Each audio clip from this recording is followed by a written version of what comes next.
Welcome back and many thanks for staying with us on Morning at NTV with me, Romeo Busiku and Mala. Let's now head into our Kickstarter conversation. It is the nasty season with traffic accidents continuing to pile up.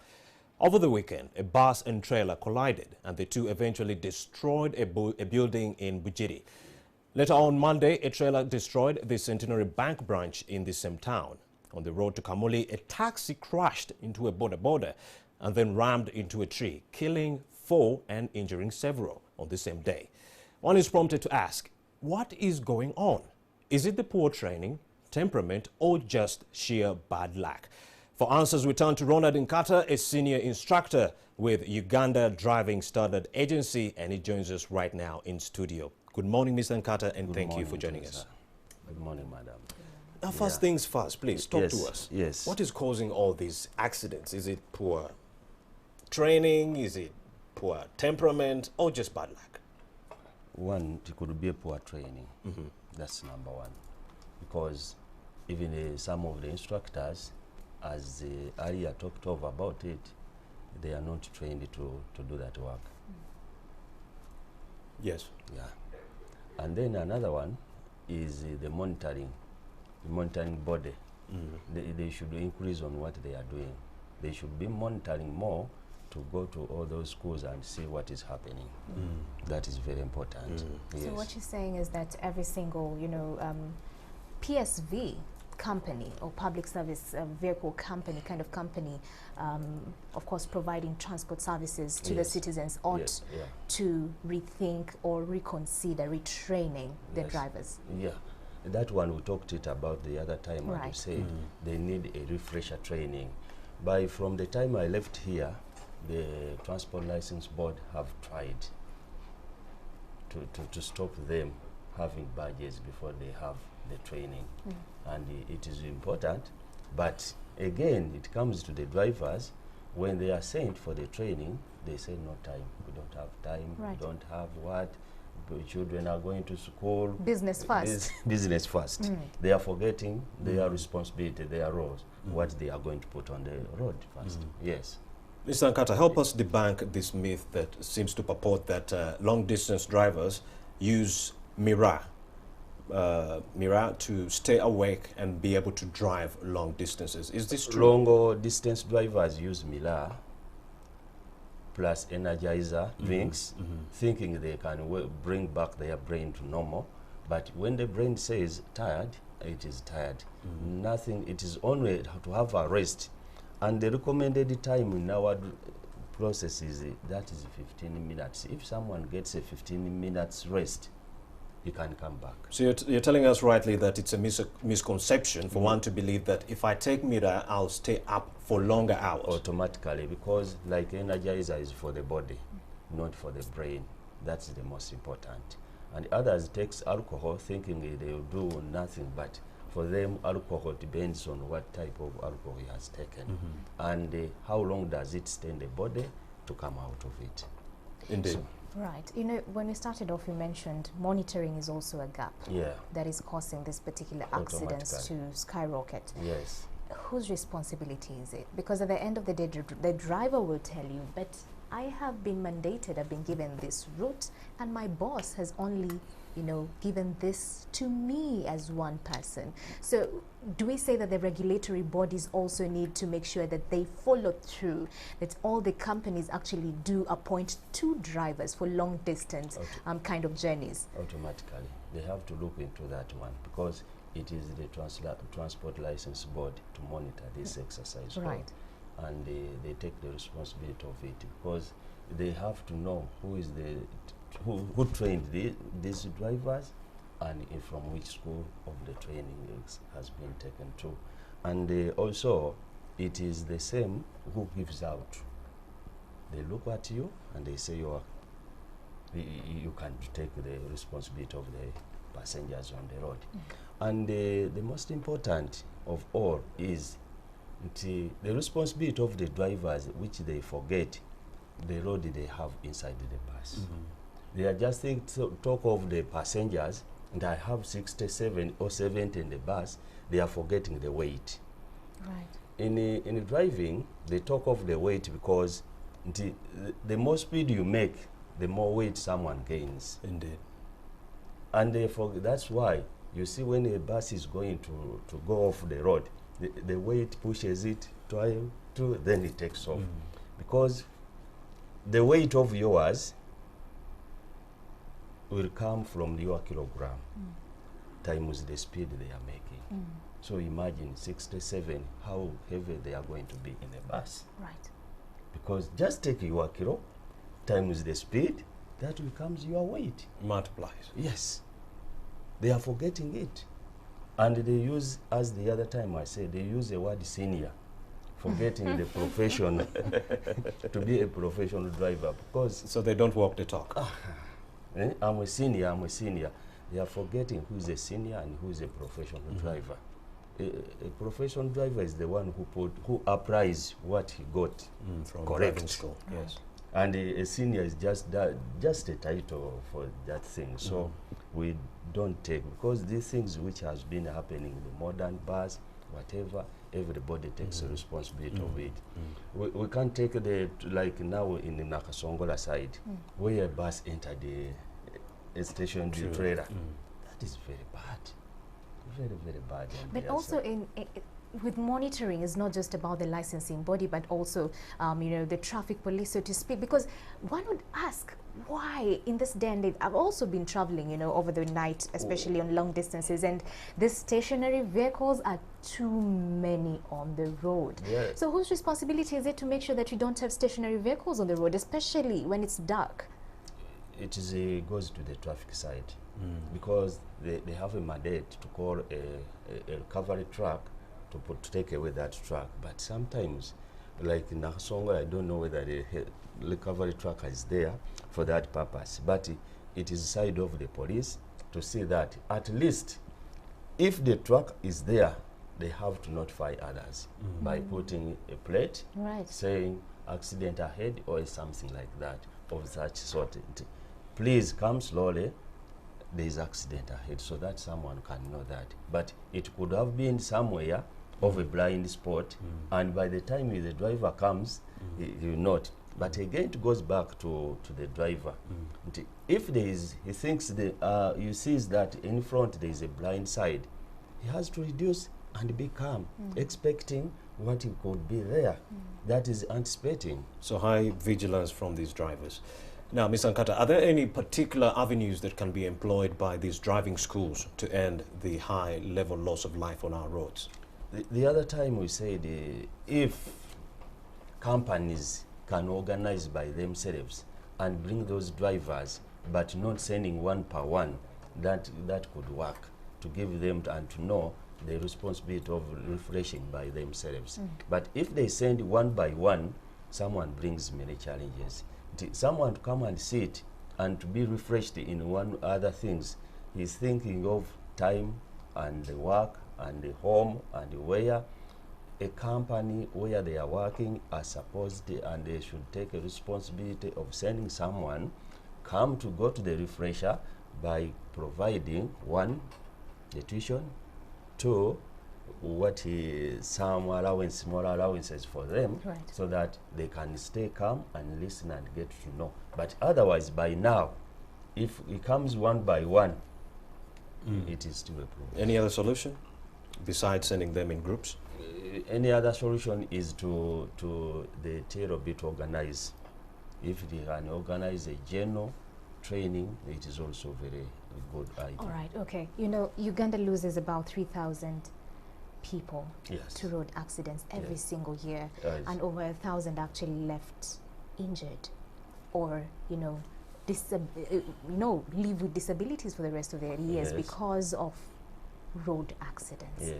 As citizens, as passengers, what can we do to make sure that we take our safety in our own hands as much as we are using public service vehicles? What can we do? When you sit in in a car, not only passengers, the driver takes more responsibility.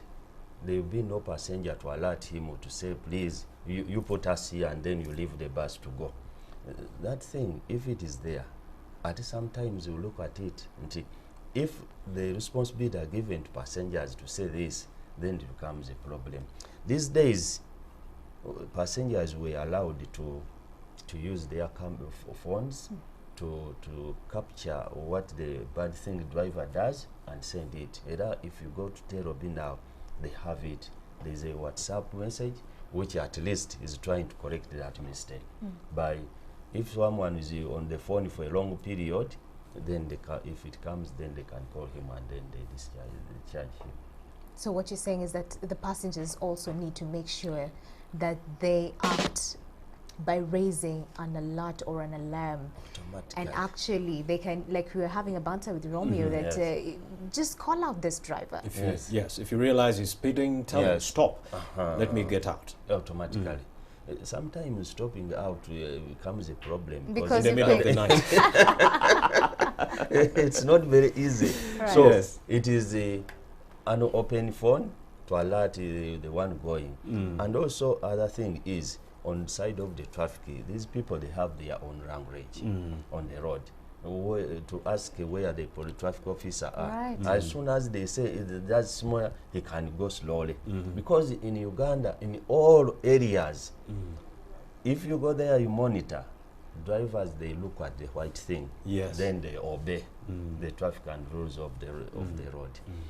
If the police is not there, they are going to behave anyhow where they see.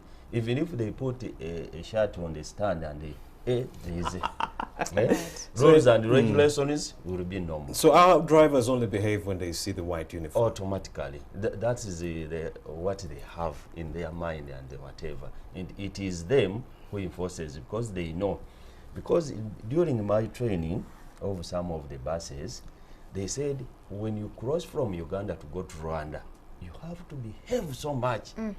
Because they know the law is strict. The law is strict, and as soon as they get you, automatically. Because here, our buses use 80 kilometers per hour on highway, but they say when you cross, they need 50 kilometers per hour, and which is, you see, they follow it because of the law. But let me ask you, Mr. Nkata.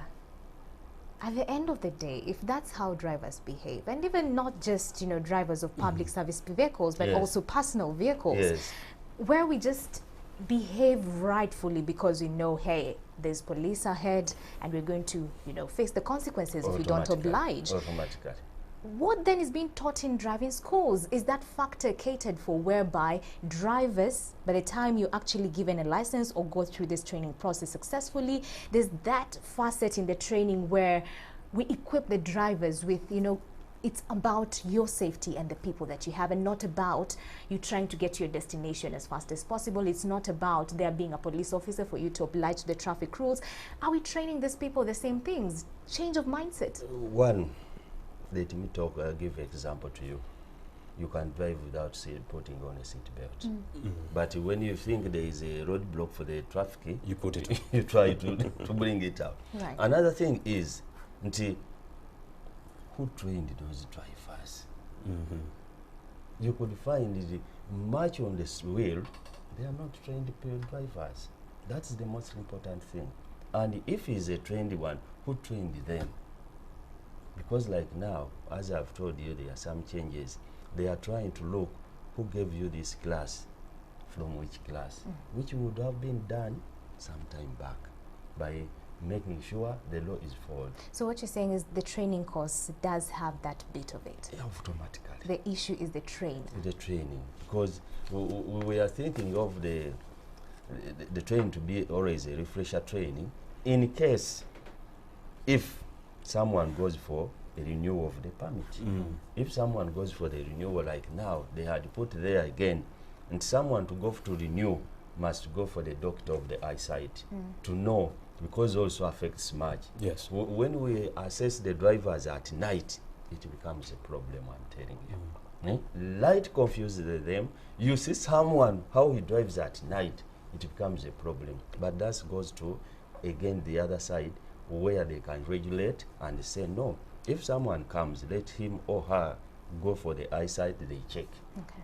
Yes. Now, before you came onto this show to deliberate on most of these issues, the viewer out there thought that most of the drivers that engage in bad driving do not have licenses. Yes. But then you've made it categorically clear that even some of these drivers have gone through driving school. Yeah.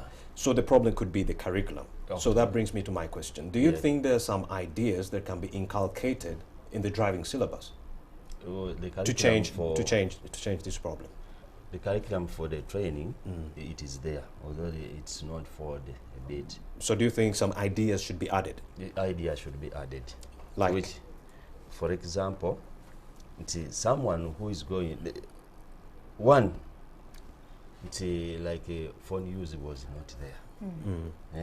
In the curriculum. By the time they did it, someone driving and is talking on the phone. It was brought and the idea is not followed up.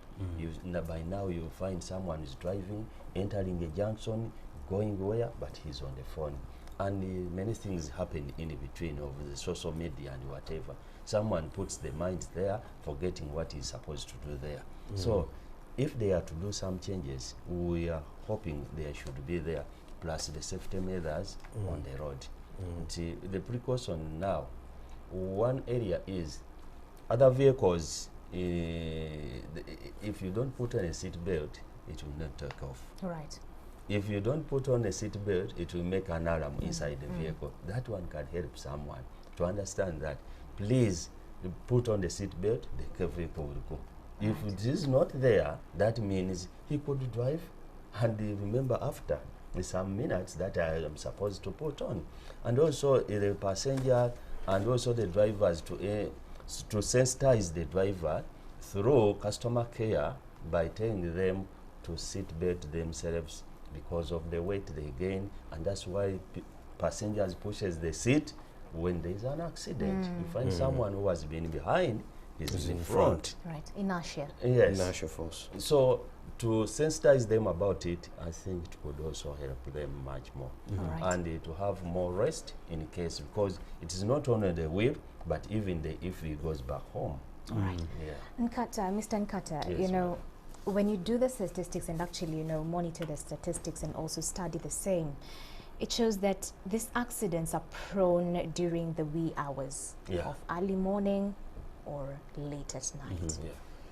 Just a few years ago, we saw a neighboring country trying this particular tactic, banning night transport completely. But of course it didn't work out because now the companies are saying that, hey, this is bad for business. Exactly, so it was a push and pull for quite a long time. But do you think this would be the ultimate solution, especially knowing that the monitoring bodies or the bodies and stakeholders that are, you know, mandated to ensure that there's safety at the end of the day on the roads and you and I are safe on the roads, seemingly they're not at 100%. They're not working at 100% and not executing their mandate at 100%. So would we say that night travel, the ban of night travel, could be the ultimate solution to bringing down these numbers? No, night ban is not sort of, but a refresher training. Because if you go for the refresher training, they remind you when, at what time does the accident happens. You have talked of the wee hours. Now, there's evening hours, there's early morning, 5:30, 6 a.m. in the morning, and in the middle there. Because if you come to the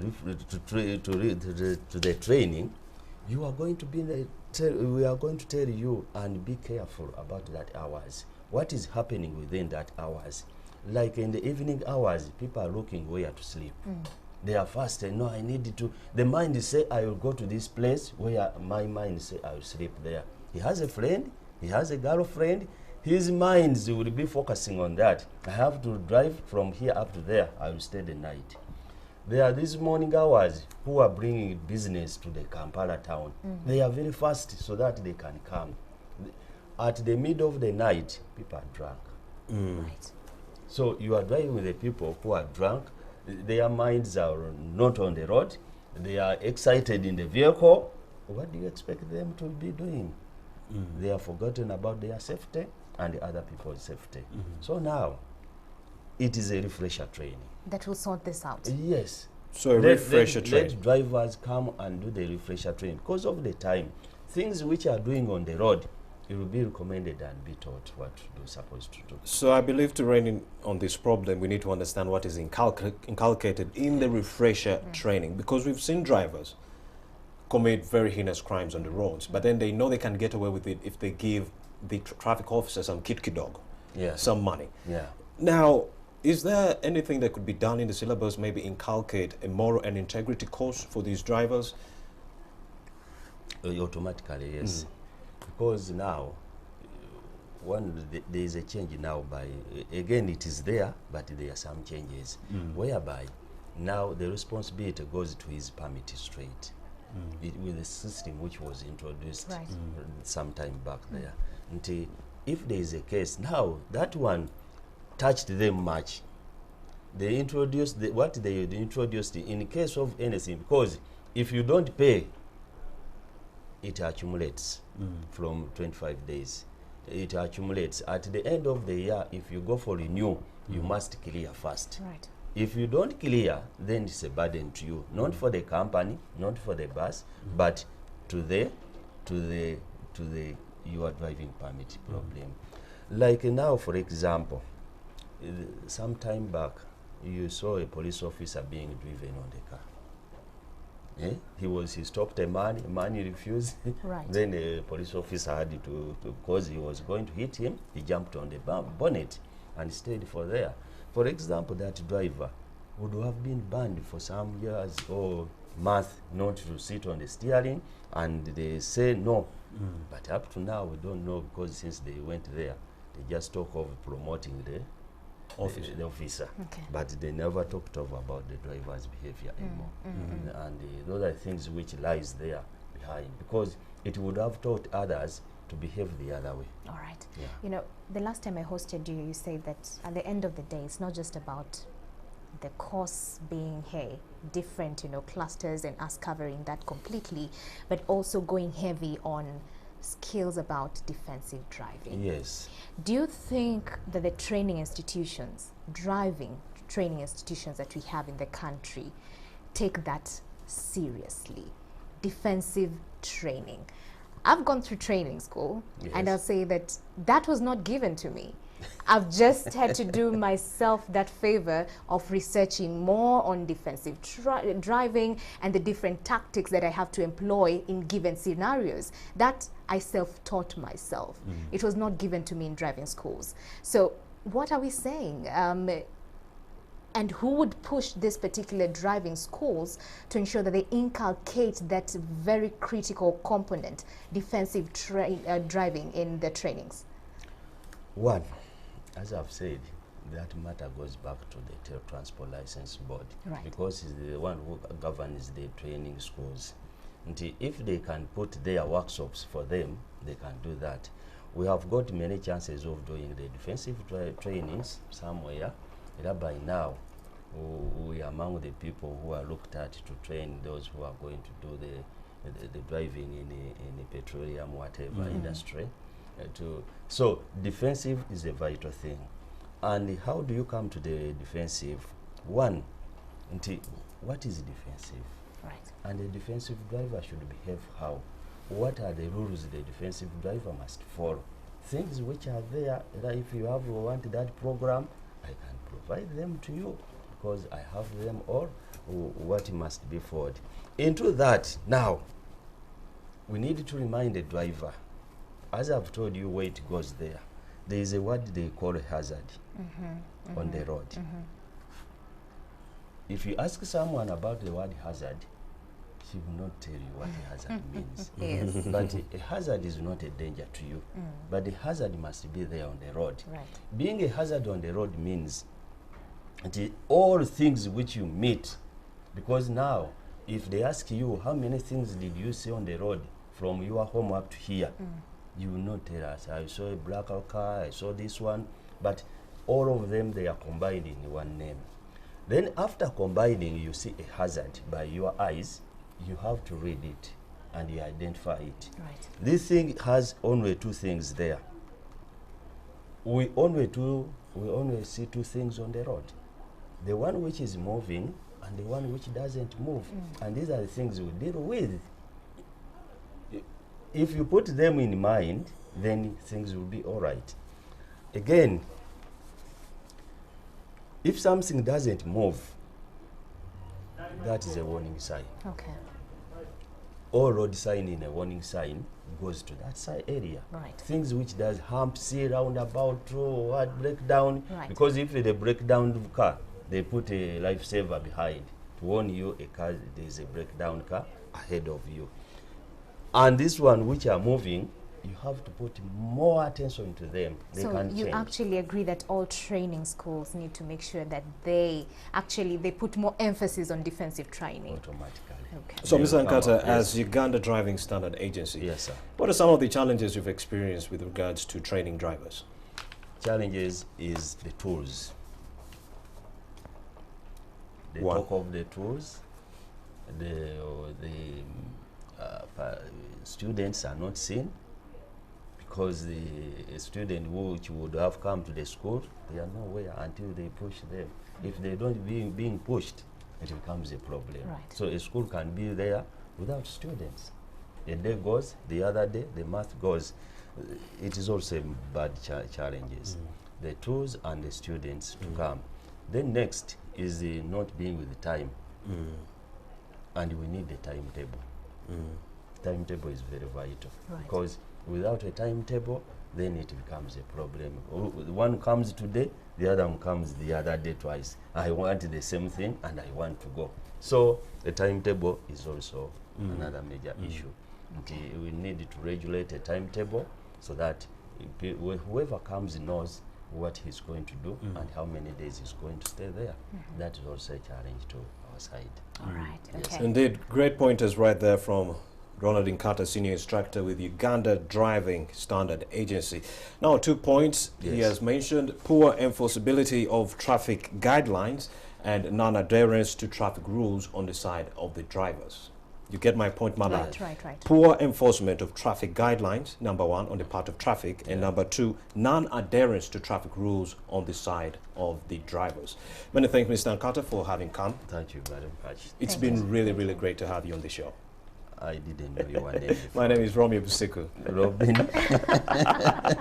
Mr. Nkata, very hilarious, very hilarious. Okay. You're still watching So Morning now- at NTV? I Yes. want to leave you with this guideline Okay. for just assessment. Yes. When you look at it, We- mostly you will see it and say, You can stay around, no problem. We shall discuss after this. You're still watching Morning at NTV with me, Romeo Busiku and Mala. Right about now, since we are still talking about traffic,